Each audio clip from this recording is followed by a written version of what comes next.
हाँ भाई, तो स्टार्ट करते हैं। देखो भाई, कॉलम नंबर 3 पर आ गए हम। कॉलम नंबर 3 को पढ़ेंगे। देखो मैंने बताया था जब भी करेक्टर टेबल दिखाई दी तुम्हें, ये आ जाओ यहाँ देख लो, ये जैसे ये करेक्टर टेबल है, ठीक है, जैसे ये करेक्टर, इसको छोटा कर देता हूँ, इस फ्लैग है, अब मैंने सीख के आ गया मैं, ठीक है, कैसे बड़ा छोटा करना है।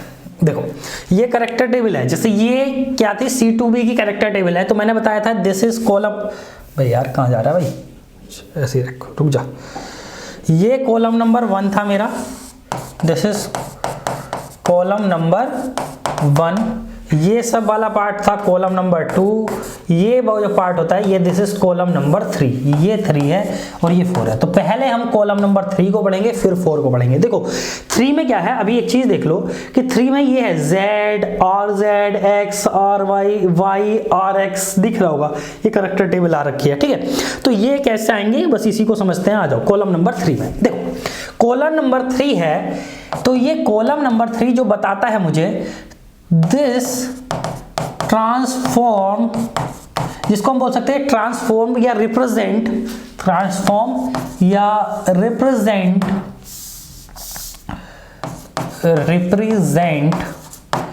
द ट्रांसलेशनल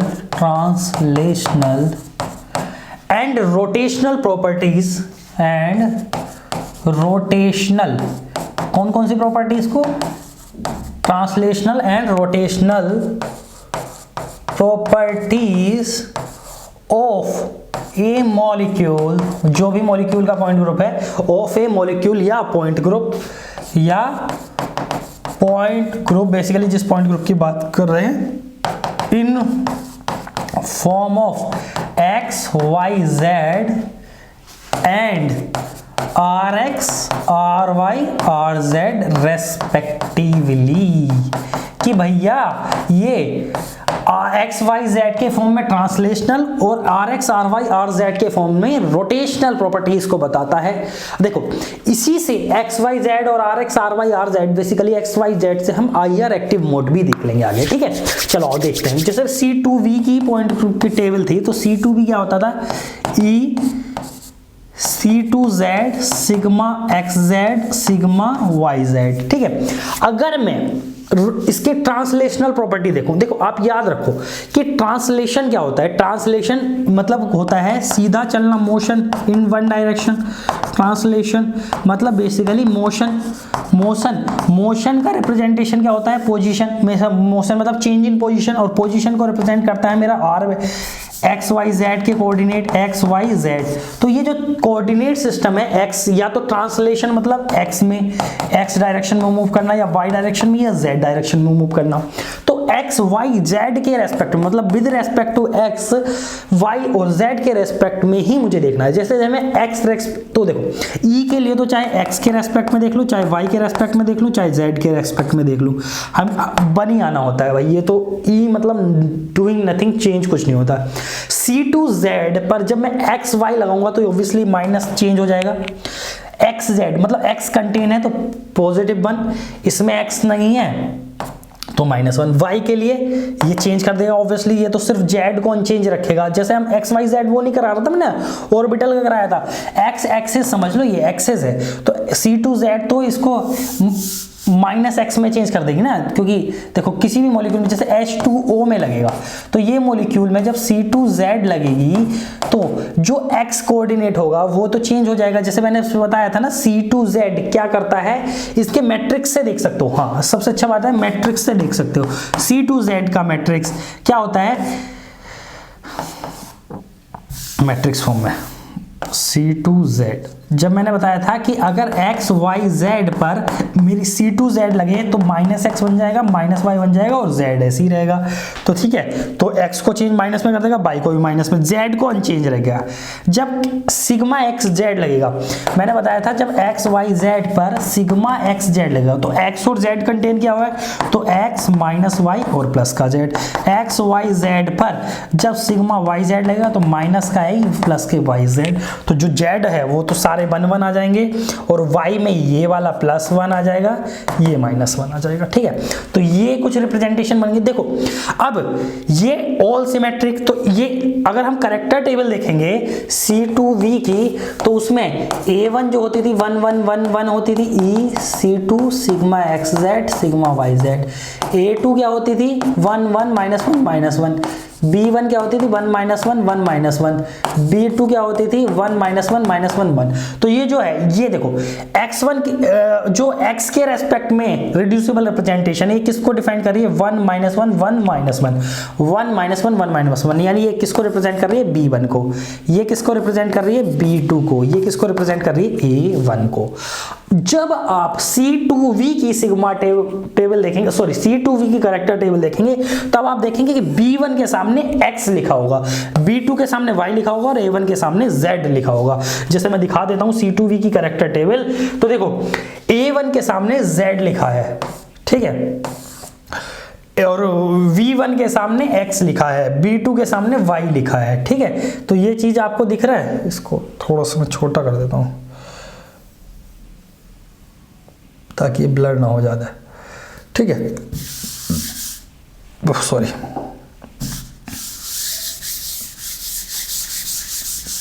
तो देखो A1 के सामने Z लिखा है, V1 के सामने X लिखा है, B2 के सामने Y लिखा है, तो यही तो हमने निकाल लिया। अब देखो, अब अगर मेरे पास, मैंने बताया वो तो हमने ट्रांसफॉर्म करके निकाला, मतलब जो हमने निकाला ये तो हमने ट्रांसफॉर्म करके निकाला कि B1 मोड बनेगा जब ट्रांसलेशन होगा x के, y का में ये आएगा, z के में ये इररिड्यूसिबल रिप्रेजेंटेशन आएगी जब ट्रांसलेशनल हो रहा होगा x डायरेक्शन में, y डायरेक्शन में और z डायरेक्शन में। पर मैंने बोला रिप्रेजेंट भी करती है, ये तो ट्रांसफॉर्म करा, रिप्रेजेंट करेगी। जब हमें करेक्टर टेबल गिवन हो तो हम z को देखकर बता सकते हैं कि A1 मेरी ट्रांसलेशनल शो कर रही है विद रेस्पेक्ट z डायरेक्शन में, B1 मेरी x के डायरेक्शन में ट्रांसलेशन शो कर रही है, B2 y के डायरेक्शन में ट्रांसलेशन शो कर रही है। ये character table most of the time exam में गिवन होती है। ठीक है, आई बात समझ में? तो ये रिप्रेजेंट भी करती हैं। आ गया, अब देखते हैं रोटेशन मोड को।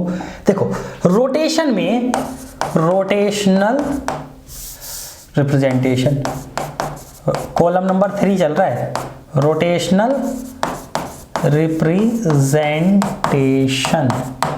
तो देखो रोटेशन होगा जब भी, तो हमारे पास एक्चुअल में 2 टाइप के मिरर हो सकते हैं। देखो 2 टाइप के मिरर कैसे हो सकते हैं, एक हो सकता है मेरे पास parallel to the molecule, to the molecule mirror, और एक हो सकता है प्लेन, मतलब बेसिकली जो जनरली 2 टाइप के मिरर मतलब प्लेन का मतलब है, मिरर का मतलब प्लेन, और एक हो सकता है perpendicular to the molecule mirror या प्लेन जो भी है। ठीक है, एक पैरेलल हो सकता है मॉलिक्यूल के और एक परपेंडिकुलर हो सकता है। देखो जब पैरेलल होगा, मान लिया ये कोई मेरा मॉलिक्यूल है और जब इसमें रोटेशन हो रहा होगा, ये रोटेशन हो रहा होगा, और जब मेरा मिरर पैरेलल होगा, ये सॉरी मान लिया ये मिरर है मेरा, ये क्या है, पैरेलल मिरर है, पैरेलल मिरर है। ठीक है, तो देखो ये जब रोटेशन हमें इसमें दिखेगा, इसके मिरर में, मिरर इमेज में दिखेगा, तो कुछ इस तरीके से दिखेगा। तो मतलब मेरा पैरेलल मिरर रोटेशन को क्या कर देता है, रिवर्स कर देता है, reverse the rotation, reverse the rotation, जहां भी रिवर्स हो रहा होगा रोटेशन का वहां निगेटिव आ जाएगा। ठीक है, और जो परपेंडिकुलर मिरर है, जैसे ये मिरर हो गया, दिस इज परपेंडिकुलर मिरर, ये नो चेंज इन रोटेशन, इसमें क्या होगा, no change in rotation, rotation में कोई भी चेंज नहीं आएगा, ऐसे घूम रहा है मॉलिक्यूल, ऐसे ही घूमता नजर आएगा। ठीक है, आगे बात समझ में। अब ये क्यों पढ़ा है ये देखते हैं। देखो जब हम C2V ग्रुप के लिए ट्रांसफॉर्म करेंगे ना हम RX RY RZ को, RX RY RZ, मतलब उन एक्सेस में मैंने मिरर लगा दिया, ये समझ लेना। ठीक है, E C2Z sigma XZ sigma YZ। देखो C2V मॉलिक्यूल है, अगर मैं X डायरेक्शन बेसिकली X में लगाऊं, ठीक है, तो आप देखो खुद देखो ई तो अनचेंज रहेगा तीनों के अंदर ही, ठीक है। C2Z आर एक्स डायरेक्शन में तो डेफिनेटली -1 बन जाएगा, ऑब्वियसली सोचने वाली कोई बात ही नहीं है। सिग्मा एक्स जेड, अब इस चीज को समझना तुम, देखो प्लेन की ही सारी कहानी है। सिग्मा एक्स जेड मेरे मॉलिक्यूल का प्लेन है, मतलब पैरेलल टू द मॉलिक्यूल है। Sigma x Z basically molecular plane है ना, मॉलिक्यूल को कंटेन करने वाला प्लेन है, तो मतलब इसका मतलब ये है this is parallel to the molecule, ये मॉलिक्यूल के पैरेलल है। जैसे HOH है तो ये जो प्लेन है this is generally sigma x z, और sigma x z plane parallel to the molecule है, और ये रोटेशन को रिवर्स कर देगा, इस बात को ध्यान रखना, ठीक है। जबकि YZ is perpendicular to the plane, और ये परपेंडिकुलर प्लेन के इसको सेम रहने देगा। सेम RY के रेस्पेक्ट में देखते हैं, तो RY के रेस्पेक्ट में C2Z तो रिवर्स हो रही होगी, क्योंकि भाई इसमें Z नहीं आ रहा, Z के लिए +1 होगी, ठीक है। इसको ज्यादा मत सोचो, इसको बस उसी से सोचो, जैसे उसके लिए रेस्पेक्ट में प्लस। सिग्मा एक्स जेड क्या RY को, RY देखो सिग्मा एक्स जेड मॉलिक्यूल का प्लेन है, तो जब y इसमें ऑब्वियसली है ही नहीं, सिग्मा एक्स में y नहीं है, तो y पर तो इफेक्ट डालेगा ही नहीं, ठीक है। अभी आप तक देख रहे थे कि y को ये निगेटिव -1 में कन्वर्ट कर रहा था, पर यहाँ रोटेशन है, यहाँ सिर्फ रिफ्लेक्शन नहीं देखना या ट्रांसलेशन नहीं देखना, यहाँ RY है, मतलब बाई एक्सिस को समझ के मॉलिक्यूल मेरा रोटेट कर रहा है, और जो ये प्लेन होगा वो पैरेलल होगा, तो बेसिकली ये XZ उसके लिए y के लिए पैरेलल प्लेन बन जाएगा, और ये +1 आएगा, और YZ -1 आएगा, और ये -1 देखो ये अगर समझ में नहीं भी आए ना तो टेंशन लेने वाली कोई बात नहीं है। एक्चुअल में ये निकालने के लिए आते ही नहीं है, ये ट्रांसफॉर्म करने के लिए आते ही नहीं है, ठीक है। तो क्या आता है, ये सब गिवन होता है, RX किसके सामने है, RY किसके सामने, RZ किसके सामने, बस तुमको बताना है कि कौन सा रोटेशन मोड होगा, कौन सा वाइब्रेशन, ठीक है। टेंशन ना लो, अगर नहीं समझ में आ रहा है तो एक्चुअल में ये इमेजिनेटिव पार्ट है, और मैं इसमें ज्यादा जाना भी नहीं चाहता, क्योंकि एग्जाम में ये सच ऐसे नहीं पूछता, ठीक है। जिसको जितना समझ में आ रहा है वेल एंड गुड। देखो ये RX जो बन गया ये बेसिकली B2 बन जाएगा, ये B1 बन गया, और ये A2 बन गया, ठीक है। तो देखो A2 के सामने RZ लिख रहा होगा, B1 के सामने RY, और B2 के सामने RX लिख रहा होगा, जब भी C2V की कैरेक्टर टेबल हमने कहीं देखी होगी। ये RX के सामने B2 के, RY किसके सामने B1 के, और RZ किसके सामने A2 के, ठीक है। नेक्स्ट, तो ये बेसिकली हमारे रोटेशनल मोड्स को बताने लगेगा, ठीक है, रोटेशंस को बता देगा। यहां तक हो गया। मेनली आपको समझना था कि कौन सा मिरर प्लेन परपेंडिकुलर पड़ेगा, कौन सा मिरर प्लेन पैरेलल पड़ेगा, बस इसको समझना है विद रिस्पेक्ट टू हमारे एक्सिस, ठीक है। ये मॉलिक्यूल के रेस्पेक्ट में समझ लो, ये छोड़ दो, इसका कोई काम का नहीं है, ठीक है। हमारा आगे बढ़ते हैं, जब इसकी जरूरत होगी मैं बता दूंगा। कॉलम नंबर 4 के देखते हैं। तो देखो जो कॉलम नंबर 4 है इसमें जनरली क्वाड्रेट्रिक एक्सप्रेशंस होती है। क्वाड्रेट्रिक एक्सप्रेशंस मतलब क्या होता है, क्वाड्रेट्रिक का मतलब होता है कि 2 घात या पावर 2, किसी में 2 वेरिएबल की पावर 2 या बेसिकली ओवरऑल वेरिएबल की पावर 2 बन रही हो, ठीक है। तो ये क्या करता है, it represents the quadratic property of the molecule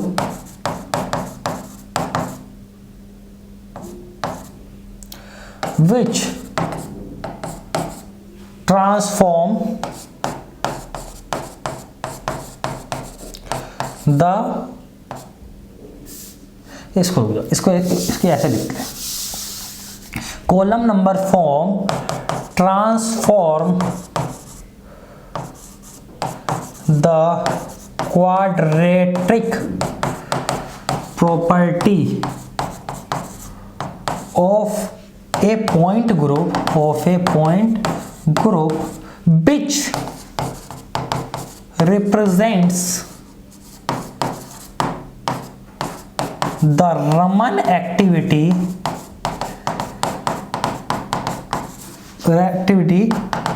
in form of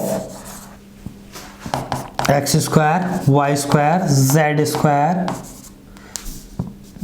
Z square x y y z z x, ठीक है, x y y z z x, ठीक है, या आगे x square plus y square हो, x square minus Y square हो। Generally ये quadratic property हमारी रमन एक्टिविटी को बताएंगे, मतलब जिसके सामने ये क्वाड्रेटिक प्रॉपर्टी लिखी होंगी, जिस मेरी रिड्यूसिबल रिप्रेजेंटेशन के सामने, समझो वो रमन एक्टिव होगी। सिंपल सी बात है, ठीक है। इसको निकाल भी लेते हैं, लेकिन फिर वही है, तुमको समझ में नहीं आएगा, क्योंकि वो उसके लिए बहुत ज़्यादा इमेजिन करना पड़ता है। C2z सिग्मा एक्स जेड और सिग्मा वाई जेड। देखो हमने इसमें एक्स वाई और जेड के रेस्पेक्ट में तो निकाली थी रिप्रेजेंटेशन, 1 माइनस 1 1 माइनस 1 आया था, वाई के रेस्पेक्ट में 1 माइनस 1 माइनस 1 1 आया था। ये कैसे पता चली मुझे? क्योंकि मुझे याद है कि एक्स वाली क्या थी मेरी, एक्स वाली क्या थी मेरी B1 थी, Y वाली B2 थी, Z वाली A1 थी, तो ये 1 1 1 1 आया होगा कुछ, ठीक है। इसी तरीके से हम x y निकाल सकते हैं, y z निकाल सकते हैं, x स्क्वायर निकाल सकते हैं। तो ये जो आती है ना x स्क्वायर वाली भी 1 1 1 1 आती है, y z वाली 1 माइनस 1 1 माइनस 1 आती है, और x y वाली 1 1 माइनस 1 माइनस 1 आती है। तो जब आप देखेंगे कि x y ये मेरा किसके इक्विवेलेंट बैठ रहा है, आप देखोगे तो ये वाला बैठ रहा है मेरा इक्विवेलेंट टू A2, ये वाला इक्विवेलेंट बैठ रहा है मेरा B1, ये वाला x स्क्वायर है, that is note x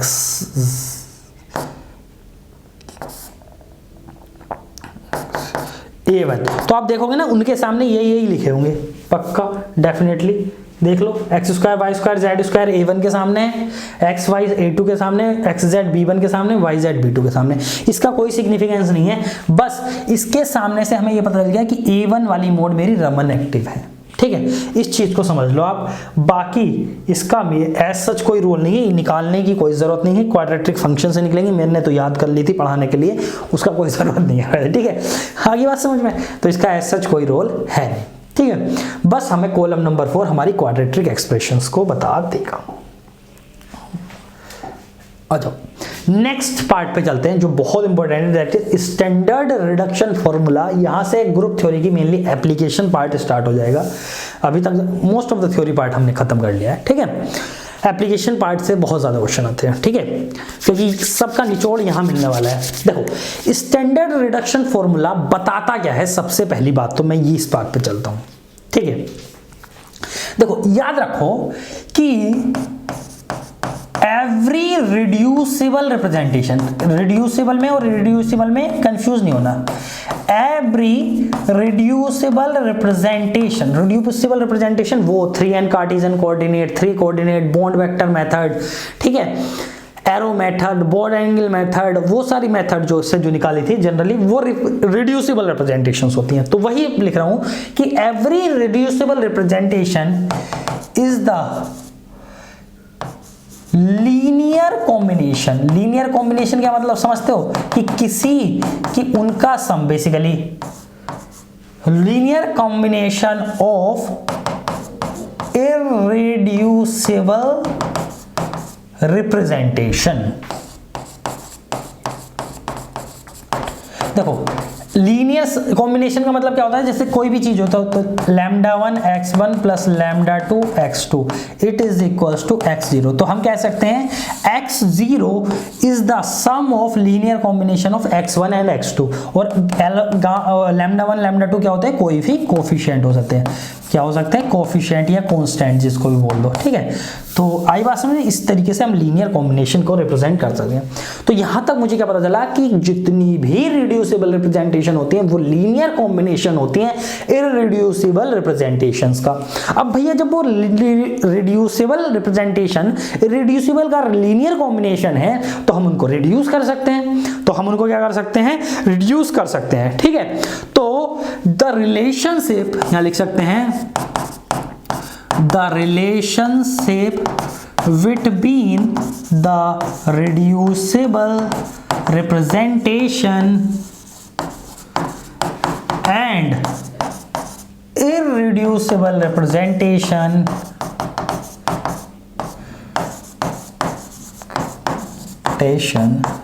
and irreducible representation is defined or expressed by standard reduction formula. मतलब भैया जो मेरा स्टैंडर्ड रिडक्शन फॉर्मूला है वो मेरा रिड्यूसिबल रिप्रेजेंटेशन और इररिड्यूसिबल रिप्रेजेंटेशन के बीच का रिलेशन बता देगा भाई। हाँ क्या है ये एक दूसरे के, ठीक है। तो उसको हम निकालते हैं बेसिकली स्टैंडर्ड रिडक्शन फॉर्मूला से। क्या होगा सर इसका नाम ले रहा हूँ, अब इसको फॉर्मूला भी लिख दो। मैंने कहा लिख देता हूँ। जो स्टैंडर्ड रिडक्शन फॉर्मूला है बेसिकली वो होता है number of irreducible representation that involve is equals to summation of gr into character of ith reducible representation into character of ith irreducible representation divided by summation divided by order of the point group, ठीक है। This is the standard reduction formula और बेहिसाब important चीज है ये, बहुत important चीज है, ठीक है। तो इसको 1/h की फॉर्म में भी लिखा होता है, कभी कभी ऐसा ही लिखा था 1/h summation gr x rr ith x ith IR is irreducible representation, RR is reducible representation, इस फॉर्म में भी लिखा होता है। अब देखो क्या क्या है, देखो जो GR है कोफिशिएंट ऑफ सिमेट्री एलिमेंट है, कोफिशिएंट ऑफ सिमेट्री एलिमेंट है, ठीक है। आगे पढ़ो H order of the group point group है, order of the point group है, ठीक है। XIRR is the character of reducible representation है, XIIR is character of irreducible representation है। NI क्या है, NI is the number of, क्या है, number of irreducible representation in given, जिसमें हम निकाल रहे हैं गिवन रिड्यूसिबल रिप्रेजेंटेशन, कि उस गिवन रिड्यूसिबल रिप्रेजेंटेशन में कितनी इररिड्यूसिबल रिप्रेजेंटेशन है वो ही NI को बताएगा, ठीक है। ये हो गया मेरा स्टैंडर्ड रिडक्शन फॉर्मूला, बेहद इंपॉर्टेंट है। मैंने बताया था इसको ग्रेट और ऑर्थोगोनैलिटी थ्योरम से कंफ्यूज मत करना, उसमें यहाँ दोनों जगह AR की मल्टीप्लाई थी और वो इक्वल टू 0 था, ये अपॉन में H और NI नहीं था, ठीक है। इस चीज को आपको समझना पड़ेगा, ठीक है। और इस पे चलते हैं आगे।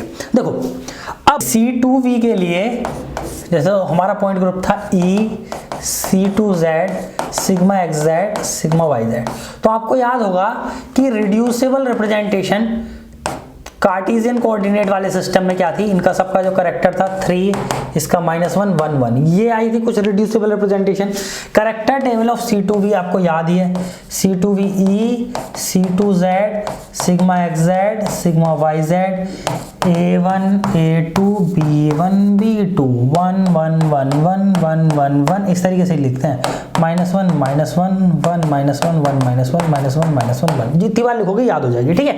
देखो ये आ गई हमारी करेक्टर टेबल। अब देखो स्टैंडर्ड रिडक्शन फॉर्मूला लगाऊं मैं, देखो NI जो था ना, इसको हम ये भी लिख सकते हैं कि summation of number of irreducible representation, क्योंकि ये मेनली वही बताएगा। अभी देखना, जैसे NI निकालना है, स्टैंडर्ड रिडक्शन फॉर्मूला क्या है, summation of GR character of ith of reducible representation into character of ith of irreducible representation upon में H, बस यही लगाना है मुझे। तो सबसे पहले A1 के लिए निकाला हूं, A1 कितने हैं, देखो ये जो रिड्यूसिबल रिप्रेजेंटेशन है एक्चुअल में ये कॉम्बिनेशन है A1 plus A2 plus B1 plus B2, ऐसे करके कुछ इररिड्यूसिबल रिप्रेजेंटेशन का कॉम्बिनेशन है, बस वही निकालना है। तो देखते हैं पहले कि A1 कितने हैं इसमें, तो A1 देखते हैं। तो करेक्टर ग्रुप पॉइंट ग्रुप का ऑर्डर तो 4 है क्योंकि C2V के लिए निकाल रहे हैं, GR सबके लिए 1 1 है, तो 1 इंटू XI रिड्यूसिबल रिप्रेजेंटेशन का करेक्टर, E के लिए 3, A1 का into 1 plus 1G into 1 into -1 plus, देखते रहे ना कहां से ले रहा हूं, कोफिशिएंट GR लिया इंटू सॉरी, चाहे तो पहले ये ले लो, कोई भी ले लो, तो इसका 1 और इसका 1 प्लस 1 इंटू यहाँ से 1 ले लिया और यहाँ से 1 ले लिया। तो ये A1 के लिए ले लिए मैंने सारे, ठीक है। इसको ऐसे लिख दो 1 इंटू -1 इंटू 1 प्लस का। देखो जो पहला है वो GR है, दूसरा जो है वो करेक्टर है रिड्यूसिबल रिप्रेजेंटेशन को, तीसरी जो टर्म है वो है करेक्टर है इरिड्यूसिबल रिप्रेजेंटेशन का A1 का। तो अब देखोगे, ये देखोगे तो 3 बन जाए 3 प्लस ये ओवरऑल किसका बन जाएगा -1, ये प्लस का 1 और ये प्लस का 1 अपॉन में 4। तो 3 और 2 5 -1 4, तो दिस इज 4/4 यानी 1। तो यानी इसके अंदर कितने हैं, A1 की वैल्यू कितनी आएगी Na1, यानी जो A1 की संख्या है वो 1 है। इसी तरीके से Na2 निकालना है, तो Na2 में सबसे पहले GR इंटू 3 इंटू A2 का करेक्टर 1 प्लस GR1 इंटू इसका करेक्टर -1 इंटू इसका character 1 plus 1 into 1 into -1 plus 1 into 1 into -1, ये -1 यहाँ से आ गए अपॉन में इसका 4। तो Na2 की वैल्यू यहाँ से आ जाएगी 3 -1 अपॉन में 4, तो ये 0 आ जाएगी। सेम Na3 निकालेंगे यहाँ से, तो 1 into 3 into 1 plus 1 into -1 into -1 plus 1 into 1 into 1 plus 1 into 1 into -1 plus 1 into 1 into -1 और डिवाइडेड बाई 4। तो यहाँ से Na3 की वैल्यू भी कितनी आ जाएगी, प्लस का 1 और माइनस का 1 यानी 1। Na3 की वैल्यू भी 1 आ जाएगी। इसी तरीके से Na4 की वैल्यू निकाल लो यहाँ से। Na4 के लिए देखो GR1 into 3 into 1 plus 1 into -1 into -1 plus 1 into plus का 1 इंटू माइनस का 1 प्लस 1 इंटू प्लस का 1 इंटू प्लस का 1 अपॉन में 4। तो ये जो जितना भी आ जाएगा Na4, सॉरी A4 कहाँ से कर रहे हैं, Na3 कर रहा है, NB1 था ये, NB1। तो NB1 की वैल्यू इतनी और ये NB2 है, A4 पता नहीं कहाँ से आ गया, NB2 की वैल्यू, तो NB2 की वैल्यू कितनी आ जाएगी हमारी 1। ठीक है, इसको सॉल्व करेंगे तो अब देखो ये जो इरिड्यूसिबल रिप्रेजेंटेशन है, ये जो रिड्यूसिबल रिप्रेजेंटेशन है, ये कॉम्बिनेशन है किसका, A1 प्लस A2 तो 0 आ गया, B1 प्लस B2, इनका लीनियर कॉम्बिनेशन है A1 plus B1 plus B2 का। ये जो रिड्यूसिबल रिप्रेजेंटेशन मैंने निकाली है। ठीक है, तो देखो एक्चुअल में जो रिड्यूसिबल रिप्रेजेंटेशन होती है वो 3 कार्टेशियन कोऑर्डिनेट वाली नहीं होती, वो कौन सी होती है, 3n कार्टेशियन कोऑर्डिनेट वाली होती है। कौन सी होती है, 3n कार्टेशियन कोऑर्डिनेट वाली होती है। तो देखो अब अगर मैं क्वेश्चन की बात करूं तो वो बोले अगर कि develop the relationship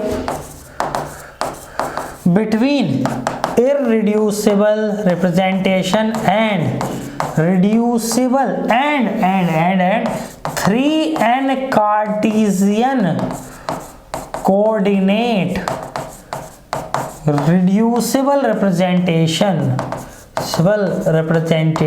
of H2O molecule। तो ऐसे दे दे, तो देखो हमें पता है कि H2O की इरिड्यूसिबल रिप्रेजेंटेशन क्या होती है, मतलब C2V पॉइंट ग्रुप होता है। सबसे पहला स्टेप क्या है, जो भी मॉलिक्यूल दिए H2O उसका पॉइंट ग्रुप निकालो, मान लिया C2V है। दूसरा उसकी इरिड्यूसिबल रिप्रेजेंटेशन लिख लो, या रिड्यूसिबल कोई सी भी लिख लो, तो मान लिया इसकी इरिड्यूसिबल लिख लेता हूं मैं।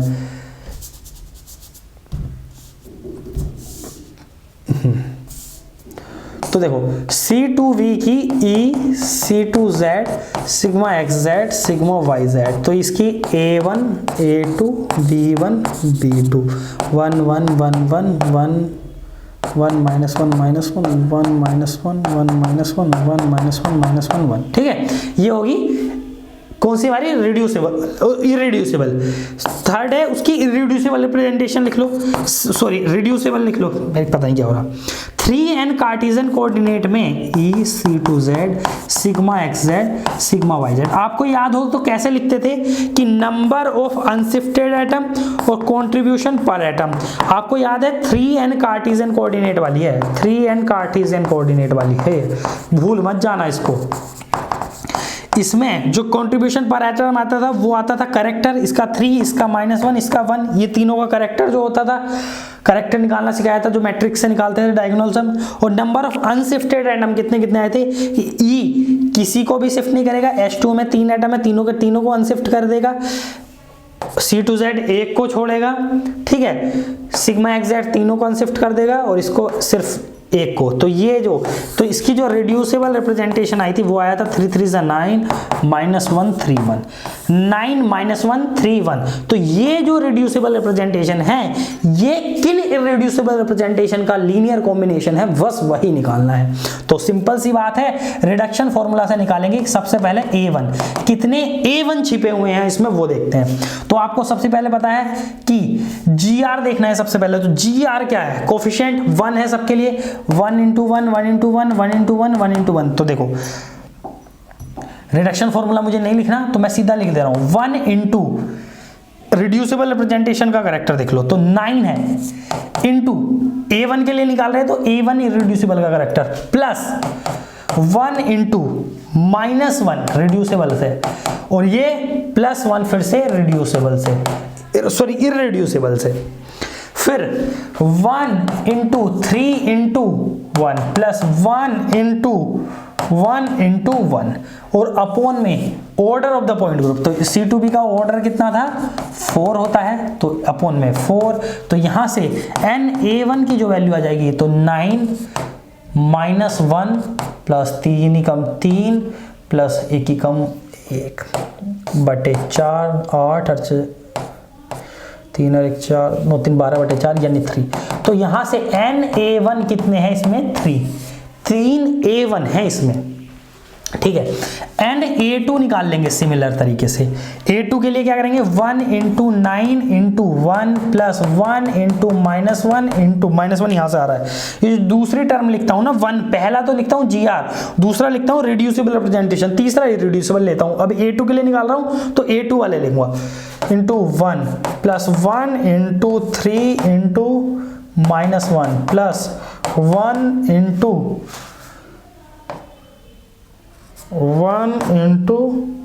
1 अपॉन में 4। तो ये जब सॉल्व करेंगे ना NA2 तो इसकी जो वैल्यू आएगी NA2 की वो आएगी 1, ठीक है।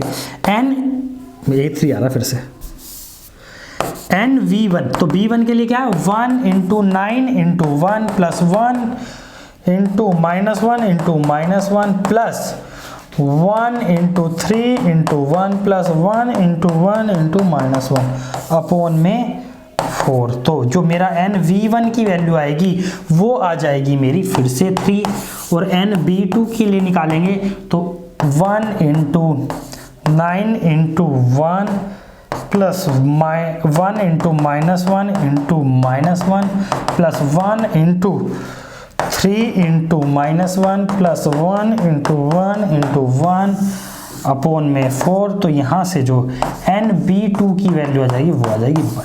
तो यहाँ से देखो, ठीक है। अब तो कहीं थोड़ी सी जगह मिल जाए मुझे, ये देखो यहाँ मैं यहाँ बता दे रहा हूँ, ये देखो यहाँ देख लो, ठीक है। तो यहाँ से मुझे क्या पता चल रहा है कि जो मेरा रिड्यूसिबल रिप्रेजेंटेशन है 3n कार्टेशियन कोऑर्डिनेट वाली, it is the linear combination of 3A1 plus 1A2 plus 3B1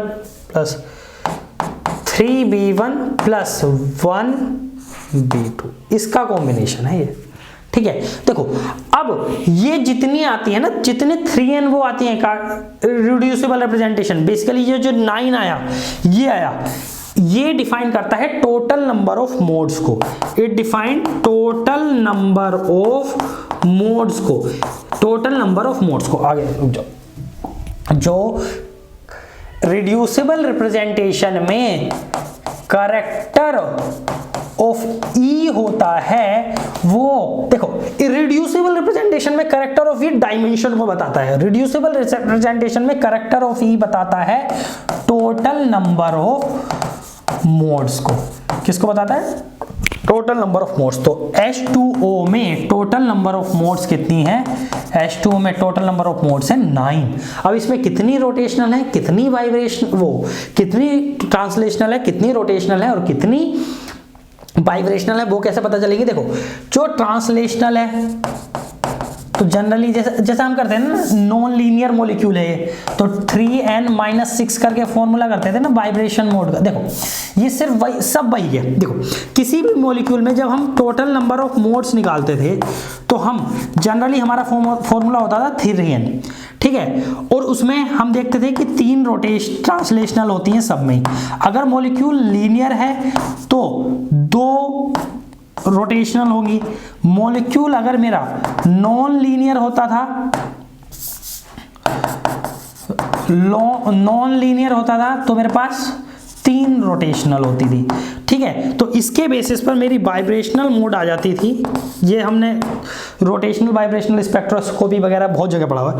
तो वाइब्रेशनल मोड आ जाती थी मेरी 3n-5 फॉर लीनियर और 3n-6 for non linear molecule, ठीक है, मॉलिक्यूल। ये ऐसे पढ़ते थे। तो देखो बेसिकली मेरी वाइब्रेशनल मोड कहां से आ रही है? वाइब्रेशनल मोड आती है मेरी कि अगर मैं टोटल में से, टोटल मोड्स में से क्या सबट्रैक्ट कर दूं translational modes plus rotational mode का सम, प्लस रोटेशनल मोड्स, इन दोनों का सम अगर मैं टोटल में से माइनस कर दूं तो वाइब्रेशनल मोड आ जाएगी। अच्छा रोटेशनल, ट्रांसलेशनल और रोटेशनल कैलकुलेट करनी आई? हाँ आ गई, तुम्हें आ गई, तुमने ध्यान नहीं दिया, तुम्हें आ गई वो। पर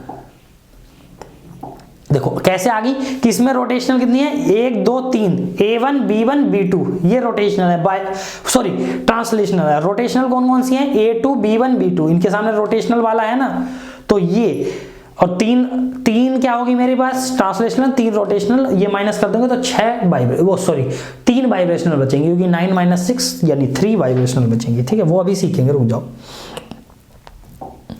तो जो हमारा कॉम्बिनेशन बना, जो हमारा रिड्यूसिबल रिप्रेजेंटेशन बना H2O के लिए, वो बना क्या क्या बना? वो 3A1 plus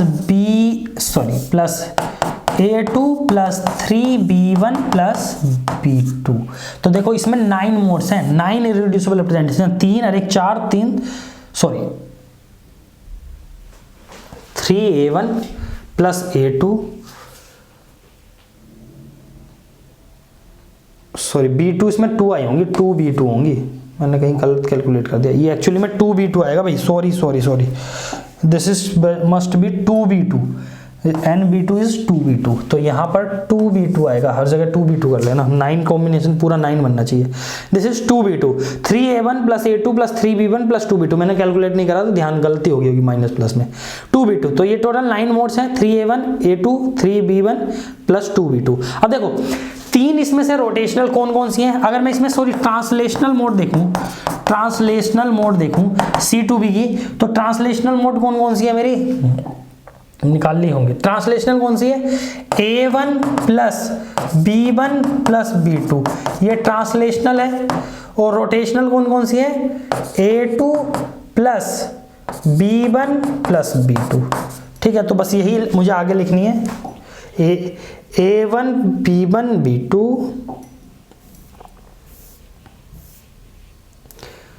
A1 B1 B2 A2 B1 B2। तो ट्रांसलेशनल कौन कौन सी है? A1 B1 B2। रोटेशनल कौन कौन सी आई थी मेरी?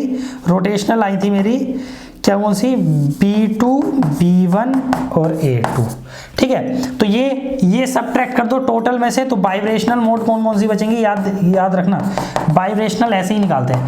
देखो यहाँ 3A1 है, एक A1 यहाँ से कट गया तो 2A1 मेरी वाइब्रेशनल बची, प्लस A2 एक है, वो A2 से कर दिया तो 0A2, A2 तो मेरी कोई वाइब्रेशनल मोड है ही नहीं। B1 3 है, एक B1 यहाँ एक यहाँ, तो एक B1 बचेगा, B2 2 से 2 को, तो बस ये 2A1 प्लस B1, क्योंकि B2 2 है तो दोनों B2 से घट जाएंगे, ये B2, मतलब इस वाले में से, इसमें से इक्वेशन 1 में से 2 + 3 का सम घटा देना। तो क्या मतलब 1 में से माइनस करना है 2 + 3, इसका सम 2 + 3 में 2 + 3 का सम 1 में से माइनस करना है, तो ये वाइब्रेशनल मोड आ जाएंगी। 2A1 + B1 are the vibrational mode of C2B point group या H2O मॉलिक्यूल। मैं ये कह सकता हूँ H2O मॉलिक्यूल की ये वाइब्रेशनल मोड है, ठीक है। तो बहुत बार वो क्वेश्चंस में ये पूछ लेता है, ठीक है। आओ आगे चलते हैं। अब हम देखते हैं कि भैया ये जो है किस किस तरह के क्वेश्चन जनरली वो हमसे ग्रुप थ्योरी में पूछेगा। देखो सबसे पहले तो वो आपसे किसी भी मॉलिक्यूल का पॉइंट ग्रुप पूछ सकता है, उसका ऑर्डर पूछ सकता है, उसकी क्लास पूछ सकता है, उस पे नंबर ऑफ ऑपरेशन पूछ सकता है, उसमें इनवर्स पूछ सकता है, क्या है, ठीक है, नंबर ऑफ ऑपरेशन वगैरह, ये सब कुछ कर चुके हैं हम, ठीक है।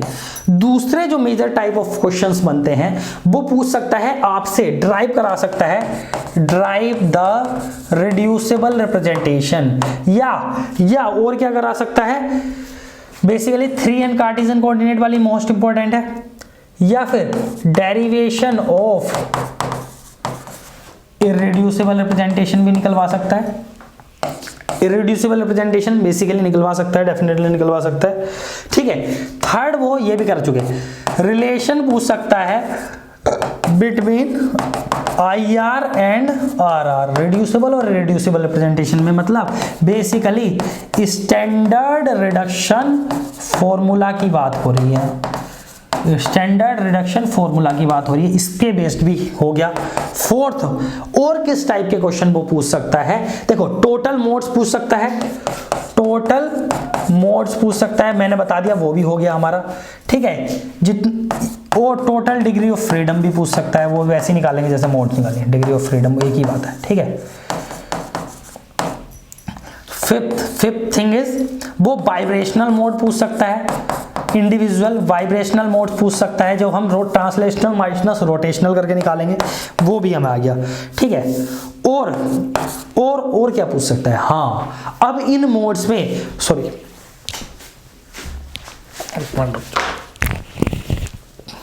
पैर में लग जा,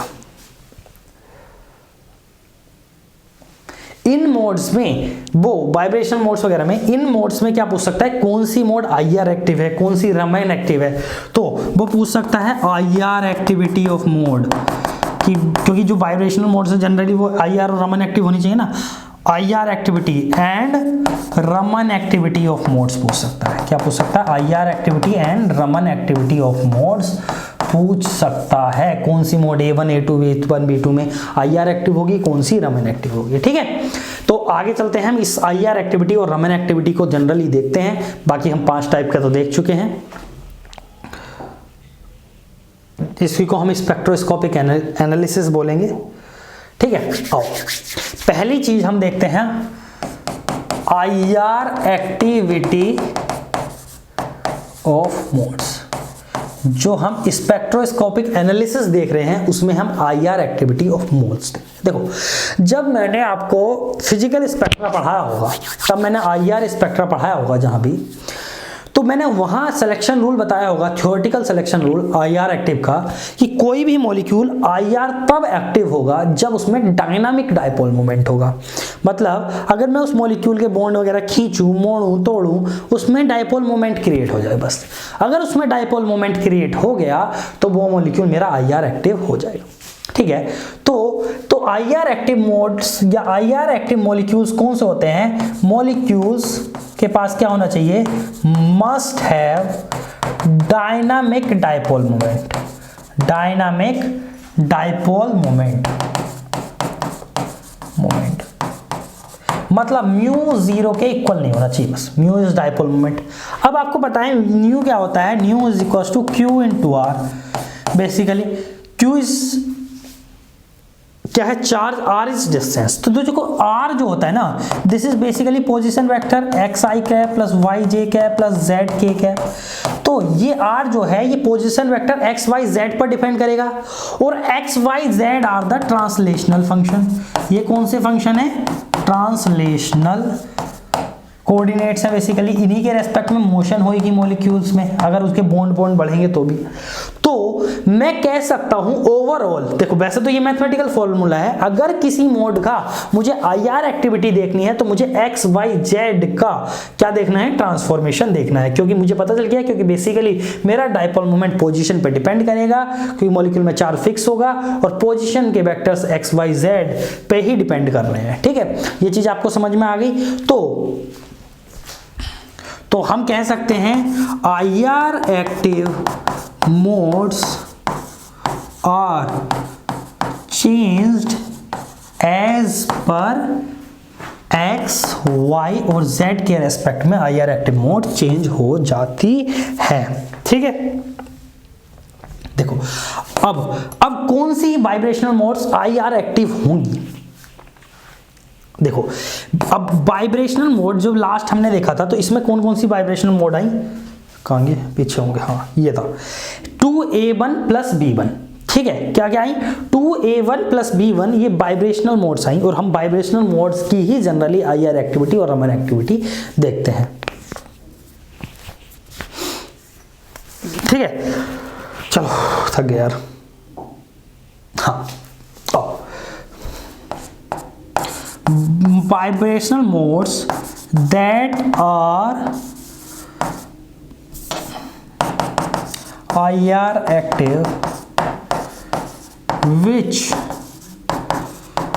which contain X, Y, Z in column 3। जिनके सामने एक्स वाई जेड होगा कॉलम 3 में, वो वाइब्रेशनल मोड मेरी आईआर एक्टिव मोड्स होंगी। ठीक है, और कह सकते हैं कि which can transform X Y Z, जो एक्स वाई जेड में ट्रांसफॉर्म हो जाएंगी मोड्स, या एक्स वाई जेड में जो मोड्स ट्रांसफॉर्म हो जाएंगी वो मेरी आईआर एक्टिव मोड्स होंगी। ठीक है, आगे बात समझ में।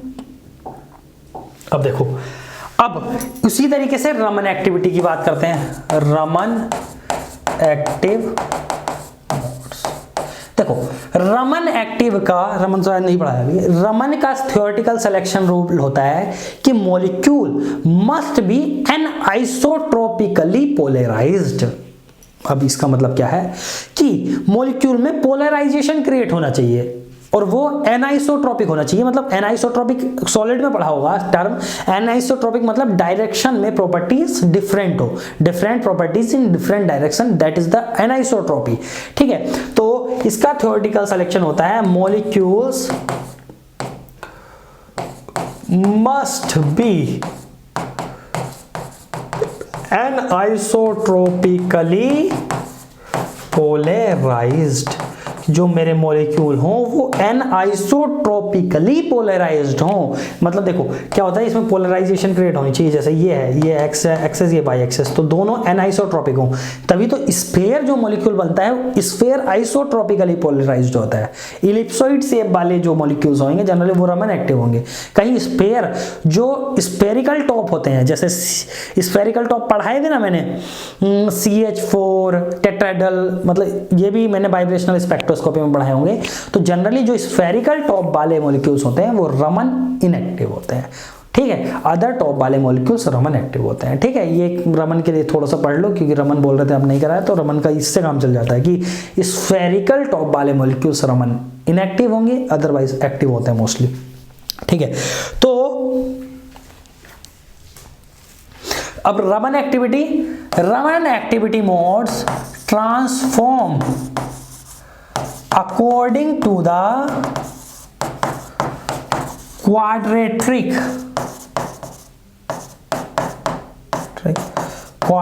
फंक्शन। जो मेरी देखो IR मोड थी वो ट्रांसफॉर्म हो रही थी XYZ के फॉर्म में, और जो मेरी रमन एक्टिव मोड है वो ट्रांसफॉर्म होंगी according to the quadratic function, like x square y square z square xy yz zx x square plus y square this is square, ठीक है, X square minus Y square, इस तरह से ये जिसके सामने होगा वो मोड मेरी रमन एक्टिव मोड होगी। ठीक है, आगे बात समझ में। आप देखो इस पे, अब ये तो चीज होगी। अब देखो अब क्या होता है, हमारे पास ना होता है वाइब्रेशंस भी होते हैं। देखो जैसे अब मैं देखूं आपको, जैसे मेरी जो मोड्स थी जो अभी आई थी 2a1 प्लस b1, जो मेरी वाइब्रेशनल मोड आई थी, एग्जांपल C2b में जो वाइब्रेशनल मोड आई थी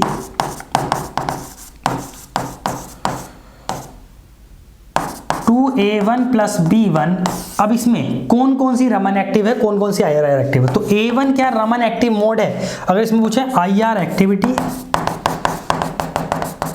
और दूसरी चीज है रमन एक्टिविटी। तो देखो एक A1 है और एक B1 है, तो देखते हैं।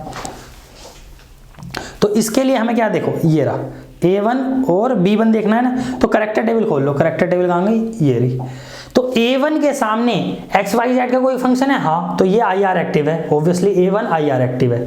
A1 क्या है, और x square y square z square का भी फंक्शन है, तो हाँ ऑब्वियसली ये IR भी एक्टिव है और रमन भी एक्टिव है। ठीक है, दूसरी क्या थी B1 देख लो, B1 के सामने XYZ का फंक्शन है, बिल्कुल B1 भी मेरी क्या है, IR एक्टिव भी है और रमन भी एक्टिव है, क्योंकि उसके सामने क्वाड्रेटिक फंक्शन भी है। ठीक है,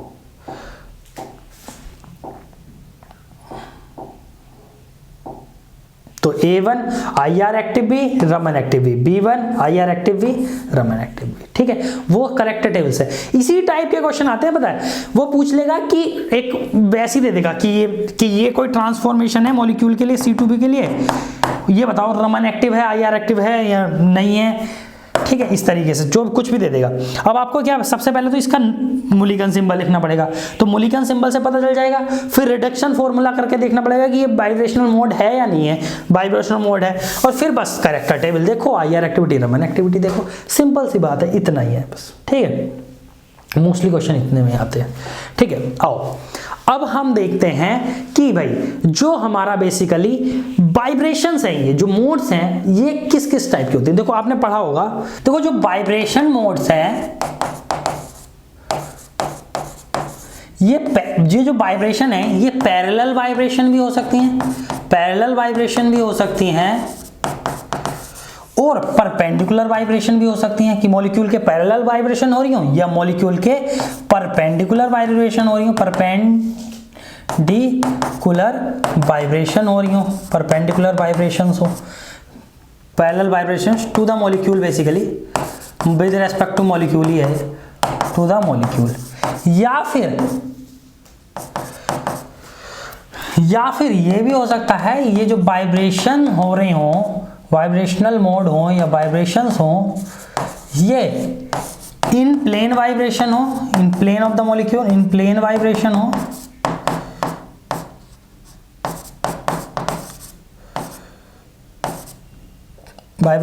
या out of the plane vibration हो, ऑफ द प्लेन वाइब्रेशन हो।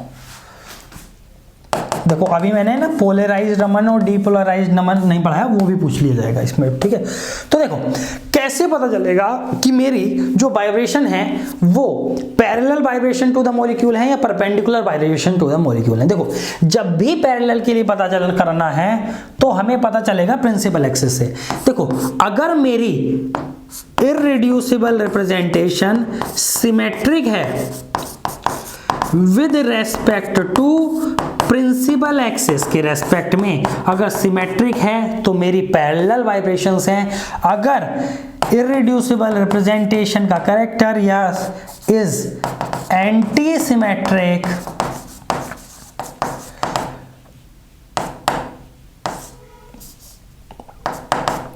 With respect to principal axis यानी निगेटिव है, तो मेरी जो वाइब्रेशन है वो परपेंडिकुलर होगी। इन प्लेन और आउट ऑफ द प्लेन का हम सिग्मा इससे देखते हैं। अगर मेरी वाइब्रेशन या इररिड्यूसिबल रिप्रेजेंटेशन सिमेट्रिक है with respect to sigma H, तो इन प्लेन यानी सिमेट्रिक तो इन प्लेन, और irreducible representation is anti symmetric with respect to sigma H यानी निगेटिव, तो out of the plane vibration. In plane और out of the plane का अभी ऐसे ही पता चल जाता है। देखो अब देखते हैं जो हमने वो अपना C2V वाला पूरा करते हुए आए हैं H2O का, इसमें देखते हैं कौन सी वाइब्रेशन इन प्लेन है, कौन सी आउट ऑफ द प्लेन है। तो इसकी जो हमारे पास 2A1 plus B1 vibration modes है, ये वाइब्रेशन मोड है। हमने देख ली कि A1 मेरी और या B1 हो, ये IR एक्टिविटी देख ली, इनकी रमन देख ली, तो दोनों की दोनों IR भी एक्टिव है, दोनों की दोनों रमन भी एक्टिव है। अब देखना है A1 A2 में in plane out of the plane कौन सी इन प्लेन वाइब्रेशन है, कौन सी आउट ऑफ द प्लेन है। देखो sorry in plane out plane कहां से आ गया, कौन सी पैरेलल वाइब्रेशन है, कौन सी परपेंडिकुलर है, क्योंकि अच्छा ये बताना इन प्लेन आउट प्लेन क्यों नहीं आया, क्योंकि इसमें सिग्मा एच ही नहीं है, तो इन प्लेन आउट प्लेन आ जाएगा। ठीक है, तो A1 और B1 में तो देखो A1 जो मेरी है प्रिंसिपल एक्सिस क्या है, यहां पर है प्रिंसिपल एक्सिस मेरी C2 is the principal axis, तो A1 C2 के रेस्पेक्ट में सिमेट्रिकल है, जबकि B1 C2 के रेस्पेक्ट में एंटी सिमेट्रिक है। तो जो पता चल गया मुझे, क्या पता चल गया कि A1 मेरी कैसी रिप्रेजेंटेशन है, पैरेलल। A1 कैसी रिप्रेजेंटेशन है, पैरेलल, परपेंडिकुलर नहीं है। B1 पैरेलल नहीं है, परपेंडिकुलर वाइब्रेशंस है। ठीक है, ये सारा C2V का पॉइंट ग्रुप का आपको एक साथ भी कंबाइन करके लिखना है। कैसे, सबसे पहले देखो मैं बता रहा हूं कैसे लिखना है। वो जो C2V का था इसकी सबसे पहले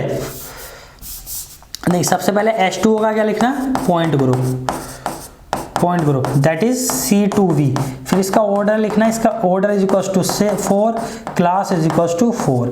फिर इसकी रिड्यूसिबल रिप्रेजेंटेशन लिखना, ठीक है, वो भी 3n कार्टेशियन कोऑर्डिनेट वाली, वो जो आई थी 9 3 -1 1। ठीक है, और इसके बाद इसकी रिड्यूसिबल रिप्रेजेंटेशन या करेक्टर टेबल लिखना। ठीक है, फिर इसका स्टैंडर्ड रिडक्शन फॉर्मूला से